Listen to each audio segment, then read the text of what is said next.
Mais informações colhidas pela pesquisa IPEC sobre a corrida eleitoral foi encomendada pela TV Globo, né? Hoje eles disponibilizaram os recortes e tá aí para vocês. Vamos dar uma olhada no que está acontecendo por região. Olha, o meu time, olha como eles são maravilhosos. Agora eles inverteram.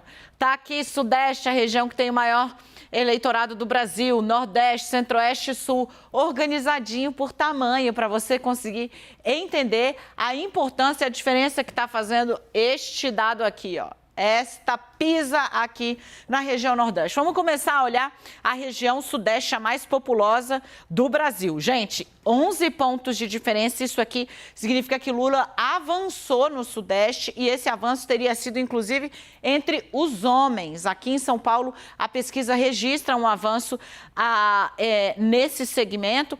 E aqui você vê que agora eles já não estão mais na situação, segundo o IPEC, de empate técnico. Isso aqui é vantagem, abriu a boca do jacaré na região mais populosa do Brasil.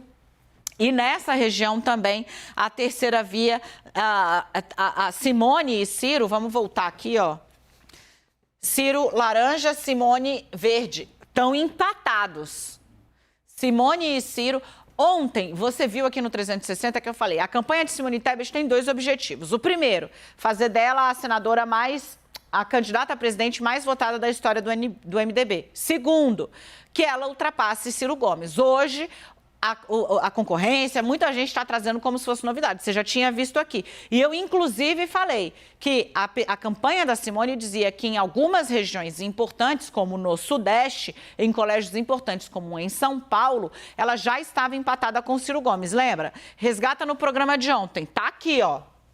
7-5, irmãos, com 2 pontos percentuais de margem de erro, é empate técnico. Isso aqui, para Simone Tebet, é muito importante e para Ciro Gomes é uma péssima notícia. Vamos para a região Nordeste, onde a Simone desembarca na semana que vem, porque lá, olha aqui, ela está pontuando 1%, está perto do traço. Ciro, que é do Ceará, só está fazendo 10%. Então, veja que aqui, somando os dois, você tem 12 pontos percentuais, né? Aqui você tem 11 pontos percentuais, porque a Simone não cresceu, mas olha a dianteira do Lula, isso na mão da terceira via.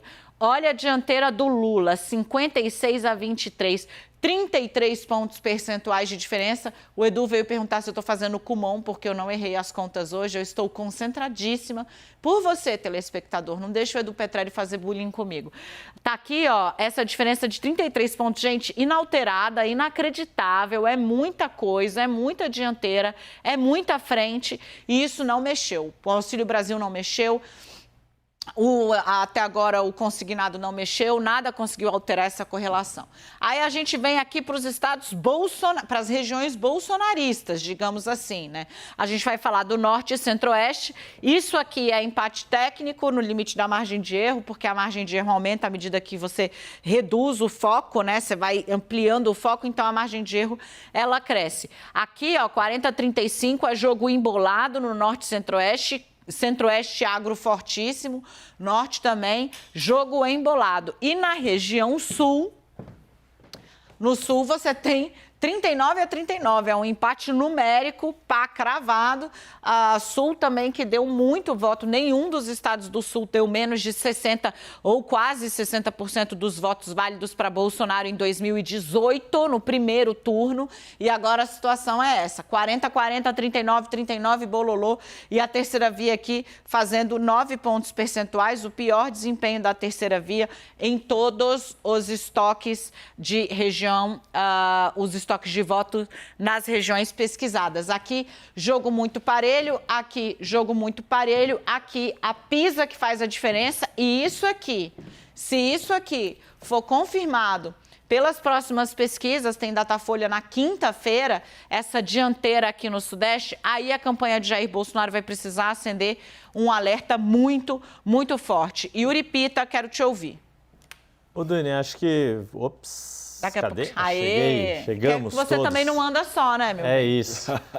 Acho que esse aspecto da região sudeste é crucial para a gente entender como vai ser a dinâmica da campanha nessas próximas semanas, porque a gente já falou isso já há bastante tempo, o quanto é a região em disputa, porque é onde Bolsonaro teve um bom desempenho na eleição de 2018, desde o primeiro turno, e porque é onde tem votos o suficientes para conseguir compensar essa larga vantagem que Lula tem na região Nordeste. A grande questão, e isso é possível ver quando você pega a rodada do IPEC nos estados, essa vantagem que Lula mantém em São Paulo e em Minas Gerais. Segundo o IPEC, Lula está na frente, acima da margem de erro, nesses dois estados, não só por serem o primeiro e o segundo maior colégio eleitoral do país, mas por serem estados em que, no caso de São Paulo, Bolsonaro teve uma boa vantagem em relação a Haddad, e em Minas, mesmo em 2018, ganhou, mas ganhou com mais dificuldade de Haddad no primeiro tempo, no primeiro turno, fazendo a comparação com Haddad, porque é a disputa que a gente está travando, Bolsonaro contra o candidato do PT. E aí, isso é crucial a gente entender, porque se Bolsonaro não conseguir recuperar pelo menos o seu desempenho no estado de São Paulo, no Rio de Janeiro, isso parece estar um pouco mais bem encaminhado. Há uma situação de empate técnico pelo IPEC, mas com uma tendência de vantagem para Bolsonaro. O problema de Bolsonaro é São Paulo e Minas Gerais. Se Lula conseguir segurar esses dois estados, é muito difícil que não consiga reproduzir essa vantagem que as pesquisas têm dado para ele, no geral, no agregado geral, que está em torno de 12 pontos, varia conforme o Instituto. Entre quem tem ou conhece alguém na casa que está recebendo os benefícios do governo federal, é impressionante, né? Lula tem 50% das intenções de voto e Bolsonaro oscilou de 29% para 27%. Então, é praticamente o dobro, né, das intenções de voto em Lula entre quem tem esses benefícios. Quando você vê quem não tem, a coisa fica menos distante. 41 Lula, 33 Bolsonaro. Agora, trazendo aqui outros recortes dessa pesquisa, eu estou querendo chegar aqui exatamente na rejeição, porque a rejeição de Bolsonaro, Renata, a rejeição de Bolsonaro, ela continua sendo... Eu estou aqui olhando para baixo porque eu estou tentando chegar aqui ao dado. Eu quero conferir se ela está acima de 50% mesmo, como eu vi. E eu vou conferir aqui direto na pesquisa. Mas a rejeição do presidente me parece continuar sendo um impeditivo muito grande para ele, e em especial por conta da nova estratégia. Tem uma máxima em campanha publicitária que é a seguinte: quem bate também leva. Né? Sabe quando, já que a gente está falando para o público bolsonarista aqui, né? Aquela máxima que você dá o tiro, tem o recuo da arma? É um pouco isso, porque bater muito também traz reflexos para a própria rejeição.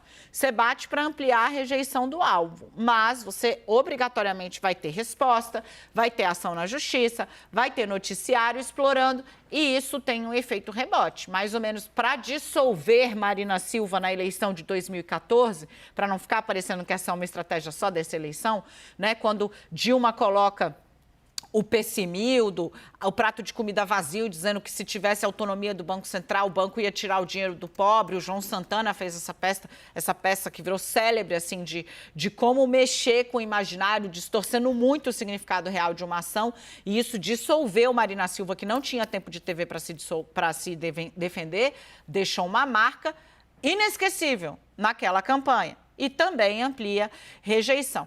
Para mim, esse parece ser o grande problema de Bolsonaro ainda, né? Porque a rejeição dele também, aparentemente, está muito sedimentada, Rê.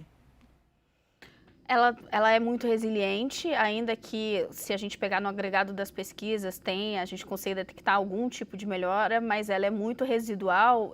A melhora mais significativa, ela vai se dar na avaliação do governo.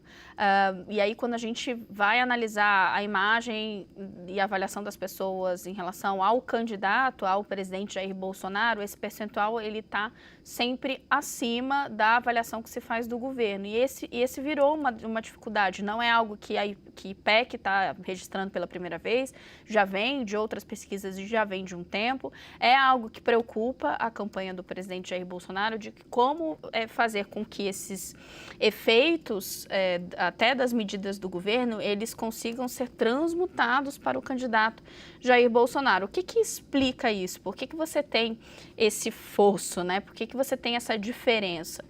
E, de novo, gente, não é que quando a gente olha a avaliação do governo também esteja mil maravilhas, mas está melhor do que a avaliação feita para Jair Bolsonaro especificamente, que é quem precisa aparecer melhor, porque quem vai receber voto não é o governo, é Jair Bolsonaro. Porque existem características do presidente que estão no imaginário das pessoas e que também, junto com essa rejeição, estão bastante sedimentadas e que afastam um tipo de eleitor. Esse jeito rude do presidente, a forma como ele fala com as mulheres. A Dani mais cedo estava lembrando um episódio de hoje, dele, da forma como ele tratou a jornalista da Jovem Pan durante uma entrevista, a jornalista Amanda Klein. Completamente desproporcional a forma como estava ali. Longe de ser o primeiro episódio, aliás, em relação a mulheres e jornalistas protagonizados pelo presidente, mas não só isso, né? Essa forma do presidente se colocar, algo que ele até tentou já enfrentar no próprio programa na TV, né? Que ele é um homem direto, né? Que esse é o jeito dele, mas isso não está na linha de frente da estratégia de comunicação da campanha e não está surtindo efeito. Se esse é o jeito dele, basicamente o que as pesquisas estão mostrando com essa rejeição muito elevada as pessoas não gostam desse jeito dele, boa parte das pessoas não gosta desse jeito dele. E aí quando a gente vai para a campanha do PT, é algo que vez ou outra eles fazem referência. Esse índice de rejeição é proibitivo. Esse índice de rejeição faz com que ele não consiga se mover. Então, vocês juntem com isso nessa lista de desafios. Pouco tempo, poucas semanas para o primeiro turno, rejeição muito elevada, uma aparente estagnação refletida nas pesquisas mais recentes. Tudo isso é o tamanho da montanha que Jair Bolsonaro tem que escalar às vésperas desse 7 de setembro, mais as semanas do Dia do Brasileiro e as urnas.